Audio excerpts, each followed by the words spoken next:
वालेकुम प्यारे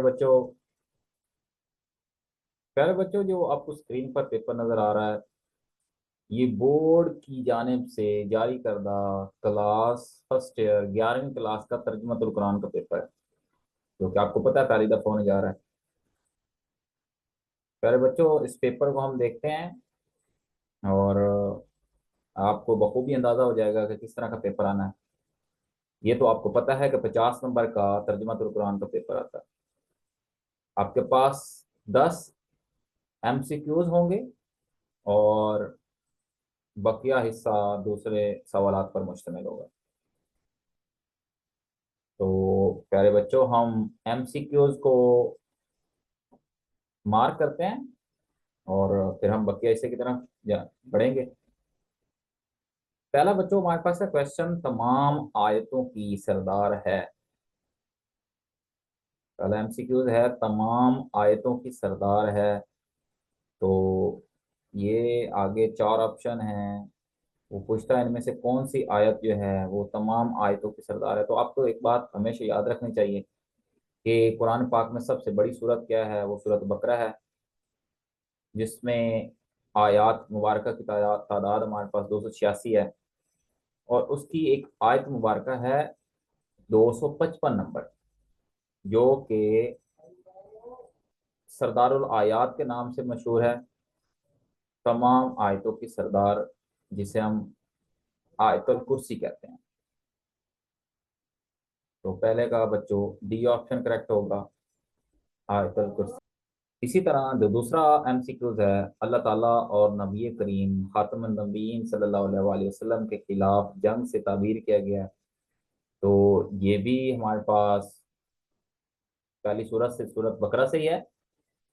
तो ये है ऑप्शन ए, दुरुस्त होगा सूद से। सूद को अल्लाह ताला और नबी करीम खातमुन नबीयीन सल्लल्लाहु अलैहि वसल्लम के खिलाफ जंग से ताबीर किया गया है। तो बच्चों, जो दूसरा होगा उसका ए ऑप्शन दुरुस्त होगा, सूद को। इसी तरह जब हम आगे बढ़ते हैं बच्चों, तो हमारे पास जो तीसरा है एमसीक्यूज, वो बच्चों हमारे पास है, मसाइब और तकालीफ में अल्लाह ताला की मदद तलब करनी चाहिए। ऑप्शन ए है वालिदैन के जरिए, माल और दौलत के जरिए, रिश्तेदारों के जरिए।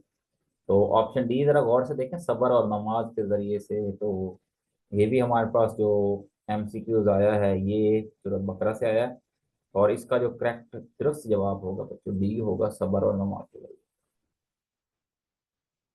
ये बच्चों पहले तीन एमसीक्यूज तीनों ही सूरत बकरा से हैं।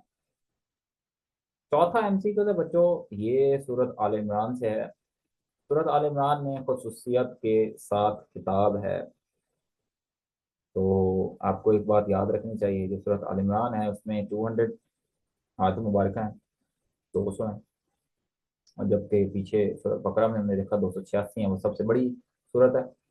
तो इसमें जो फोर का दुरुस्त जवाब होगा, अहले किताब को, अहले इल्म को, अहले मदियन को या अहले अरब को। तो बच्चों, जो दुरुस्त जवाब होगा फोर का, वो ए होगा, अहले किताब को खसूसियत के साथ खिताब किया गया है। ठीक है, ए दुरुस्त जवाब होगा फोर का, अहले किताब। इसी तरह प्यारे बच्चों, पांचवा जो है वो भी इसी सूरत से है। हजरत हमजा रजी अल्लाह अन्हु का लकब है। तो बच्चों, जो पांचवा है उसका दुरुस्त जवाब जो होगा वो ऑप्शन सी होगा, सैयद शुदा।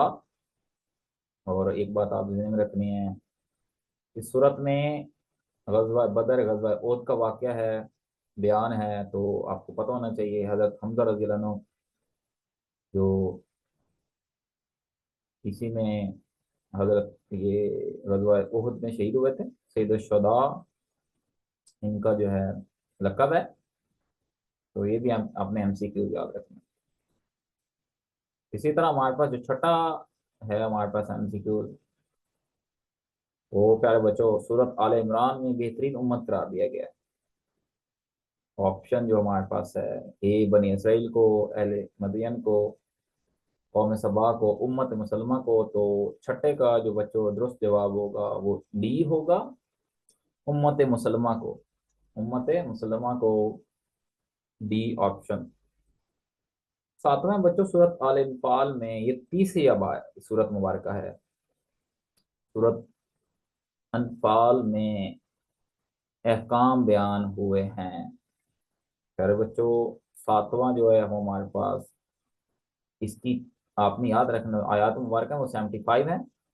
और इसका जो दुरुस्त जवाब होगा वो हमारे पास ए ऑप्शन होगा, सात का जिहाद के। सूरत अनफाल में अहकाम बयान हुए हैं जिहाद के, सात का ए ऑप्शन होगा बच्चों। इसी तरह जब हम आगे बढ़ते हैं तो बच्चों हमारे पास आठवां जो है एमसीक्यू।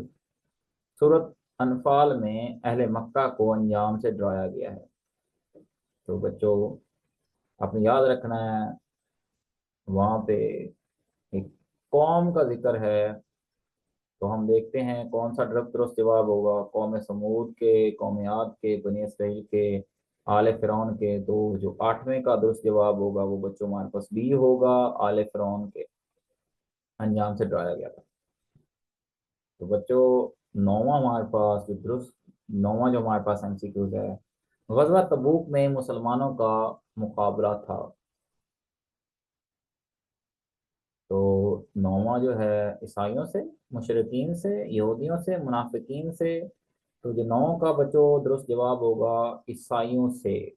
वहां पे आपकी किताब में रोमन्स लिखा हुआ है, तो ये ए ऑप्शन दुरुस्त जवाब होगा, नाइन का ईसाइयों से। इसी तरह बच्चों दसवां जो है हमारे पास, जिस सूरत के शुरू में बिस्मिल्लाह नहीं है। तो बच्चों आपको पता होना चाहिए, इस सूरत के शुरू में बिस्मिल्लाह नहीं है तो वो सूरत तौबा है। और साथ एक और एमसीक्यूज बताता चलूं कि एक ऐसी सूरत भी है कुरान मजीद में जिसमें दो मरतबा बिस्मिल्लाह है। तो वो जो दुरुस्त होगा वो सूरत नमल है। जिस सूरत में बिस्मिल्लाह नहीं है वो बी ऑप्शन है, सूरत तौबा में बिस्मिल्लाह नहीं है। और जबकि सूरत नमल में दो दफा बिस्मिल्लाह है। ये आपने प्यारे बच्चों एमसीक्यूज याद रखना है। ये आपके पास 10 एमसीक्यूज हैं। और अगला हिस्सा है मुख्तसर सवालात का। तो आप देखें ज़रा, सूरत बकरा में बनी इसराइल का तज़किरा किस तौर पर आया है। पहला सवाल है, आठ में कोई आपने पांच करना है। सूरत आल इमरान में किन दो गज़वात का जिक्र आया है। गज़वा बदर को यौमुल फुरकान क्यों कहा जाता है। इसी तरह चौथा है बच्चों, पांचवा है और छठा, ये आपके पास ट्रांसलेशन तर्जुमा लिखना है। इसी तरह सातवां भी है, आठवां भी है। तो बच्चों ये आपकी तरतीब होगी आपके सालाना इम्तिहान जो आगे होने वाला है 2024 में, उसमें भी यही इसी तरह आएंगे सवाल। और इनमें से ही इंशाल्लाह आप देखेंगे कुछ आ जाएंगे, रिपीट हो जाएंगे। नेक्स्ट आपके पास हैं कोई आठ, आपके पास कुरानी अल्फाज होंगे, उसमें से आपने कोई पांच करने होंगे। तो ये भी एक सवाल है। और सवाल नंबर 4 है, तीन अज्जा का बा मुहावरा तर्जुमा लिखें। तो ये आपके पास तीन,